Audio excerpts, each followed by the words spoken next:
man who is saying, telling me, good night.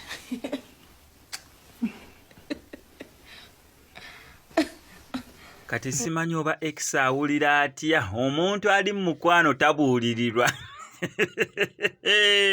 Omuntu ali mu mukwano tabuulirirwa. Kati simanyi X awulira atya. Ngamba ku Big Eye, ngamba ku Tamale Mirundi Junior, ngamba ku ani kwegamba. Simanyi batya we bawulira. Naye nga za Donzera ye kalira akayemba woba mulaavu towulira. Kwegamba ne bakugamba ki ye ekintu a living a moment. Actually njaganya abantu aba living a moment nga ba Sheila Gashumba ba Donzera bo Sheila Gashumba ye yakugambirawo nze wembeera mu love sibuulirirwa tewaliyo kyongamba yo ngenda bikola byonna naye wembeera nkutadde neera nga ngenda kumulala so ebyokukaba yetabirinayo gundi mu biki ye wabeera mu relationship n'abikola byonna byayagala okubeera ng'akola webeera tebikwakinze out n'agivaamu abeera agivuddemu ng'agenda munda nayo ng'akola ebintu ebifanaganako neera ng'ebyo byakola naye saawa zinene engeri Big Eye gyali mu struggle agirimu wakati amasannyalaze gakomawo gundi ye yakomawa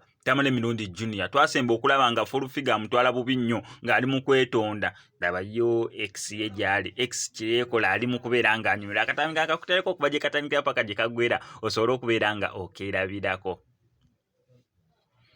nenga sinabeera nga nkakuteerako wameka nkusaba subscribe nga nukozesa MX Media tojja kubeera ng'omisinga updates naddala nga zino still wali nukozesa MX Media Tamala Sheikh Mukasa Shafik avuddeyo kubeera ng'akuwonya ebizibu eby'enjawulo ng'akulombereddwa kobeere ng'oli mu ggwanga lya Uganda kobeere ng'oli wabweru wa Uganda ajja sobola bulungi nnyo okubeera nga akuyamba mukubireko ku enamba y'essimu ebisigadde obimulekere.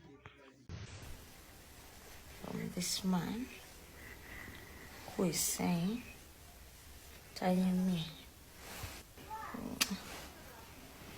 good night.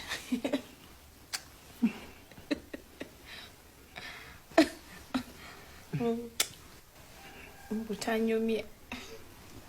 Wamatanyumye. Good night.